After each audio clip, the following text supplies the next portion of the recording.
Good morning, everyone. Welcome to our class in Pirkei Avot. We just recently began learning the ethics of our fathers together. We're still in the middle of the first Mishna. So if you have your text with you, please open up your Sidur or Mishna to the first Mishna of Perek Aleph and Mishna Aleph.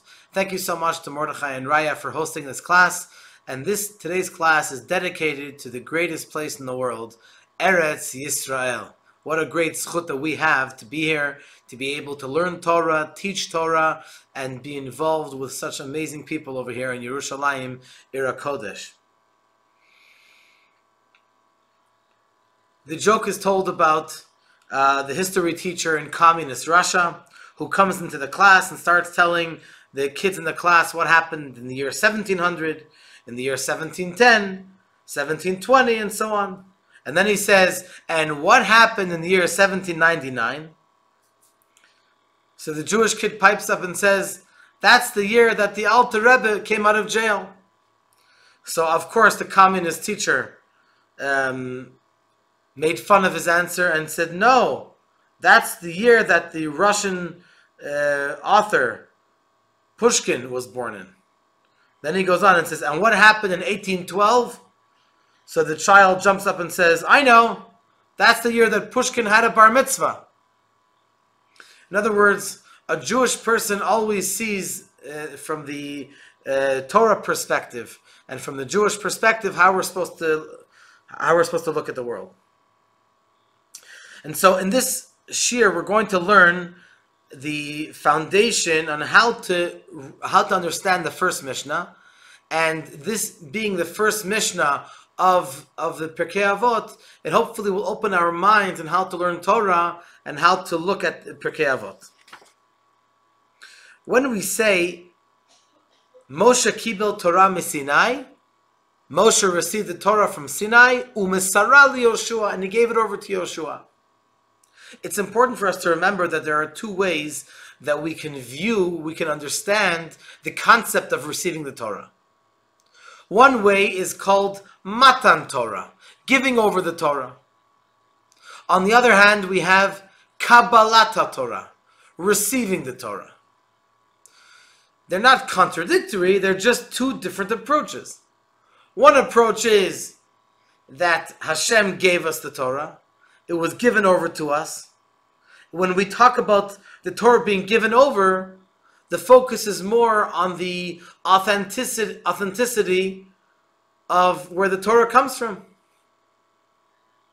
But then when we talk about Kabbalat Torah, receiving the Torah, then we're talking more about how it's accepted by us, how it's being received from us. How the Torah is being received from us. And then we already have the colorful, the beauty of the Torah. So for example, if you have a cup of water, and the cup is a blue cup, so you can have the water inside, which the water is plain, simple, pure. But then you can look at the water from the prism of the cup, of the vessel which is holding the water. So for example, you can have a wide vessel, a narrow vessel. We can have different colors to the vessel, different shapes. All of that is in the keli, in the receiver. So sometimes we put a focus on the Torah that it's from Hashem, and sometimes we put a focus from us. In both scenarios, they're exactly the same. We realize that the Torah comes from Hashem, and that we ourselves put an effort into receiving the Torah. But sometimes the focus is more on the Hashem giving the Torah, and sometimes the focus is more on how we receive the Torah. So there's an interesting statement in the Talmud, which is based on the first chapter in the Tehillim. The second verse, it says, Ki im b'torat Hashem chefzo, u'v'torato yehageh yamam v'layla. Praiseworthy is a person who is his Torah, his entire desire is in learning the Torah of Hashem. And then it says, and in his Torah, he strives day and night. So the simple meaning is, and in his Torah, referring to the Torah of Hashem.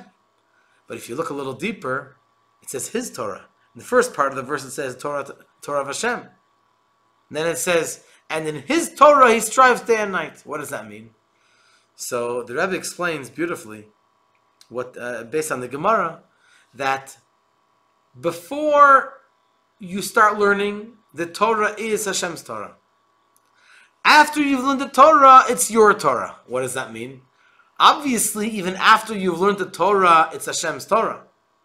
That's a given. But after you've learned the Torah, and you understand it, and you take it in, and you learn it, and you appreciate it, and you've chewed it over, and it becomes part of you, it's called your Torah. And so, these 2 points, it's very important that we remember these 2 points even before we start learning Torah. The first point is that we have to always remember that it's Hashem's Torah. That brings us the bittul, like we talked earlier, to be selfless. When we approach Torah, we can't have our own ego in there. When we talked in the earlier class about Moshe Kibul Torah Misinai, from Har Sinai. Because Moshe received the Torah from Hashem, that was Matan Torah, from above. It was less important who the individual is to receive the Torah. What's most important is that it's receiving Hashem's divine, authentic, pure, holy Torah. That's the first part of the verse. Ki im b'torat Hashem chefzo. Unless it's the Torah of Hashem is his entire desire. Then, once the person understands that it's really Torat Hashem, then you could start learning and understanding and delving and explaining and elaborating. Then it's Torah to. It's his Torah, so to speak. Not literally, so to speak. That's why the Alter Rebbe says in the Shulchan Aruch that we have a mitzvah to add, to expand on Torah. Obviously, it has to be within the framework of the klalim, of the rules of how we understand Torah. But once a person learns Torah according to the rules how we're supposed to learn Torah, then we're able to accomplish it. It should be our Torah. It becomes our Torah delay. It becomes the person's Torah, and you can expand upon it. That's why Torah is compared to food in different ways. Sometimes compared to bread, sometimes compared to water, sometimes compared to wine, to different parts of the Torah. Because we are supposed to internalize, we're supposed to digest the Torah that we learn. Now we could understand why the Mishna tells us Moshe passed it down to Yoshua, Yoshua to the elders to the prophets, Zkenim l'Neviim, Yeshua l'Zkenim, Zkenim l'Neviim, and then U'Neviim Yisroel l'Anshe Knesset Agdolah. Seemingly, what's the point of telling all these 4 or 5 steps? Just tell us simply that Moshe received the Torah from Hashem, and now we have it, now we can each learn it. Who cares all the different steps of Yoshua, with all due respect? Yoshua, the elders, the prophets, the men of the great assembly. Why is that so important? So now we'll see how each one of these individuals, Moshe, Yoshua, Zkenim, Neviim, Anshe Knesset Agdolah, contribute to this concept of balancing between being Hashem's pure, authentic Torah and the other point of us digesting it and becoming part of us. There's a funny story that happened with Rabbi Meir Shapiro. He was the initiator of the Daf HaYomi, that today it's very, very famous. Hundreds of thousands of Jews around the world learn a page of Talmud every day. And Rabbi Meir Shapiro was a very great genius in Talmud. He lived approximately 90 years ago. He's actually buried here in Eretz Yisroel, right here in Yerushalayim in Har HaMenuchot. And he was the Rosh Yeshiva of the great Yeshiva of Lublin. It was the first yeshiva that became like an international, an out-of-town yeshiva. Up until then, every little town had their own little yeshiva. And so, because he had such a big yeshiva, he had to fundraise. A lot of great stories from Rabbi Shapiro. So one time he came to a big city and he started giving a whole speech, and naturally the first part of the speech was all about a deep halachic Talmudic discussion. And then at the end, he would explain, we have a yeshiva, please open your pockets and contribute to the yeshiva. And so he's giving the shir, and in the back there was this child, 8 years old, and the whole time he's going like this, as if he understands what's going on. So usually when you're a speaker, it's over the past year plus, it's been very hard to give shiurim because you're giving a shir to yourself. You're looking into the Zoom, into the computer or the cell phone, and at best you see all the people of the shir hoping they didn't close their camera because they were falling asleep. So hopefully you're able to see them at least. But it's hard to give a shir when you are not speaking in front of the people. So it's good when the people that are understanding, it's a good feeling.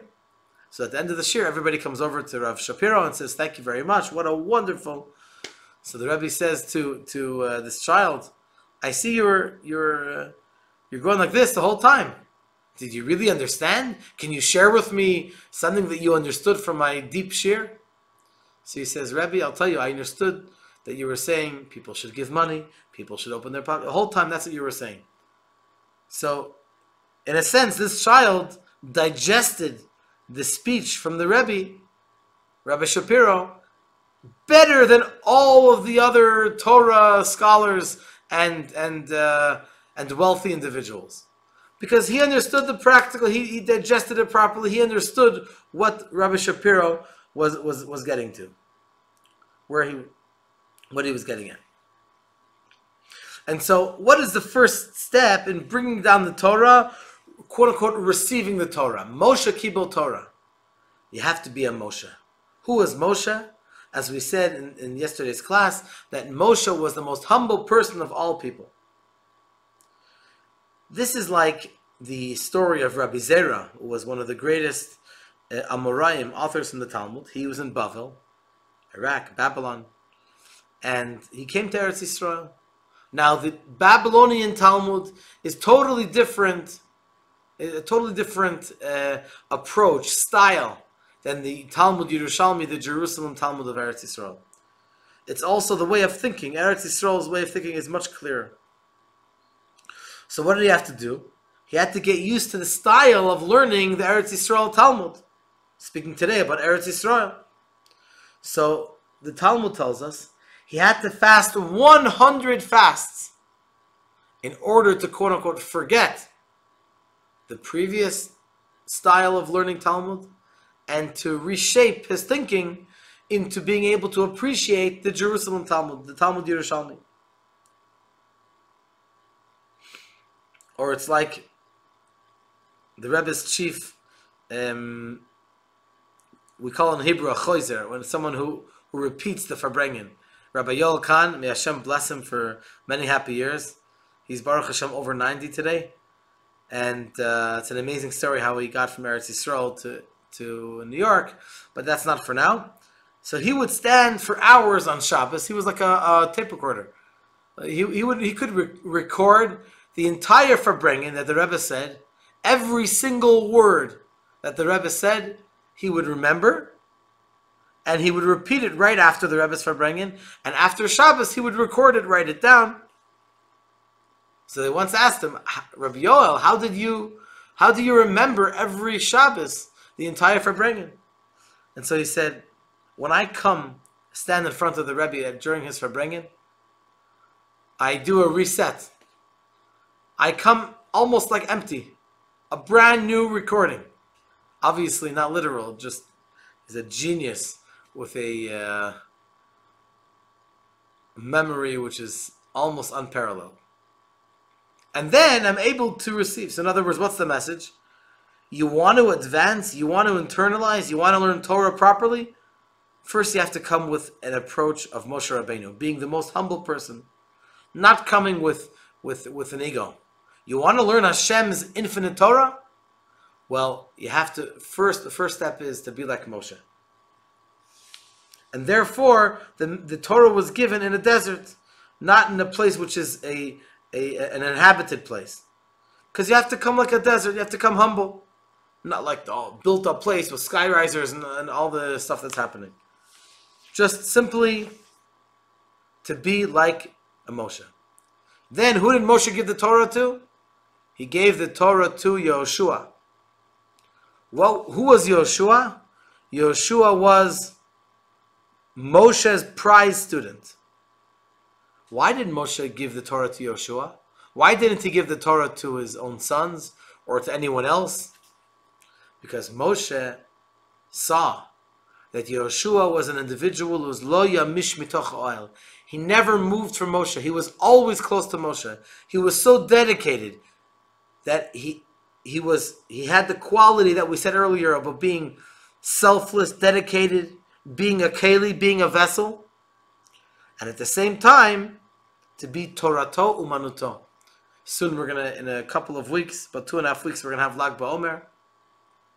And Lag BaOmer we celebrate Rabbi Shimon Bar Yochai and Rabbi Akiva, who learned Torah all day. Wow, what a great zechut to learn Torah all day. Torato umanuto. And so because Yehoshua had this special balance of being dedicated to his Rebbe and always attached to him, and also always digesting the Talmud, learning it again and again, this was his zechut, and this teaches us how we are supposed to also be dedicated in acquiring the learning of the Torah, as we're going to see in a minute. Just an interesting story that's told in the Talmud about Hillel. Hillel Zaken, the famous Rebbe, which actually in a few Mishnas we're going to learn about Hillel. So Hillel, every day he was a simple man, and every day he would earn a small coin. Half of it he would give to the guard at the shul in order that he should allow him to come in, and the second one he would leave for his own parnasa. One day he didn't have he didn't earn enough to give to the guard at the door. He didn't let him go inside. So what did he do? He climbed up the chimney to the roof, and it was middle of the winter. He put his ear to the skylight so he should be able to hear the Rebbe Shmaya Naftalio and learning Torah. And so this was already in the evening hours, and it snowed heavily, and it snowed on top of him, and in the morning he froze. But they were expecting the morning, the light, the daylight to come through the skylight, but they saw it was still dark. So Shmaya said to Avtalion, the two great Rebbes, they said, "Why is it dark today? Is it a cloudy day today?" They looked up high and they saw an image of a person right there being covering the skylight. And right away they took away they shoveled away carefully the snow. They revived him until he was able to warm up and to come back to his to come back to recognize and to be awake. And this was actually a Shabbos. I didn't know that it was a Shabbos. So they had to save a life in order to, they had to desecrate the Shabbos in order to move away the snow and to bring him back inside, to carry him back inside. So from then on they said, you don't have to pay to come inside. And everyone, they canceled this concept of paying to come inside. But we see Hillel HaZaken's dedication and hitmasrut in order to learn Torah. And that's a really important thing when it comes to learning Torah. Next point is the Zakenim, the elders. Zakenim doesn't only mean the elders who were the elders around Moshe Rabbeinu, the 70 Zakenim, but it also refers to the word kinyan. In the word Zakenim is Zeh Shekana, Chochma, someone who acquires wisdom. As we said earlier, that we have to acquire the learning. We're not learning something else, and by the way, we're learning it. When we learn it, we want it to become part of us. So therefore, we'll learn it again and again and again until it becomes part of us. We can learn it by heart, and we can review it, we can tell other people, and it can become part of us. I remember once when I was in yeshiva, so there were two people talking one to another, and one person said that the Rosh Yeshiva had given a number of shiurim that day, once to the younger students, then to the middle age, and then to the older students. And he gave the same concept, the same shiur. So one person said to the other, why doesn't he give a different shiur to every age or to every level? And the response was from his friend, a very, very beautiful concept. That because it's the Rosh Yeshiva, he worked hard to acquire the special chidush, the special innovation, that it's his greatest pleasure to be able to share it again and again. He's acquired it. It's become part of him. As we said earlier in the class, it's Torah Hashem. It's Torah of Hashem. Then comes the next part, is the Nevi'im. The Nevi'im are the prophets. What is special about a Navi? A little less his own mitziyut, his own innovations, and a little more his selflessness to Hashem. His Ruach HaKodesh, a divine inspiration, in order to be able to receive from Hashem his divine inspiration, he has to be batel, he has to be selfless. And to be able to understand the learning of Hashem, the teachings of Hashem, the way it's supposed to be. Because if a person gets too much into the Talmud, a person might convince him, if you don't learn too much Chassidut, then a person can convince themselves, unfortunately, hey, you know what? I'm the big macher. I'm the big wise guy that's able to understand and to teach. But once we learn Chassidut before, and we stop for a moment during the learning, and we say, "Wow, Hashem has given me the greatest zechut to learn His Torah," then we know that we're on the right path, and we don't go overboard with our own ego. And finally, the last step is the Knesset HaGdolah. The men of the Great Assembly, they are the ones that instituted many concepts in halacha. For example, the words of the tefillah, the words of the siddur were instituted. The Amida, the Shmona Esrei was instituted by the men of the Great Assembly. And other many takanot and mitzvot that we have are from the Anshe Knesset HaGdolah. So we have both points over here too. On one hand, we have the practical halacha l'maaseh, the law which we have to do. On the other hand, in order to come to halacha l'maaseh, to know the actual halacha, what to do, we need to have an extra level of bittul, of selflessness to Hashem, and to be able to to be able to understand the Torah in such a way that we'll be able to know what to derive from that. So once again, we have these two things which we talked about earlier in the beginning of the Mishnah. We have the concept of Moshe Kibul Torah Misinai, from Har Sinai, which means to feel selfless and not an egotist. And on the other hand, we also have learning the Torah and understanding, feeling our own talents that Hashem gave us, the gifts that Hashem gave us, and to be able to expand on the Torah based on the guidelines that Hashem has taught us.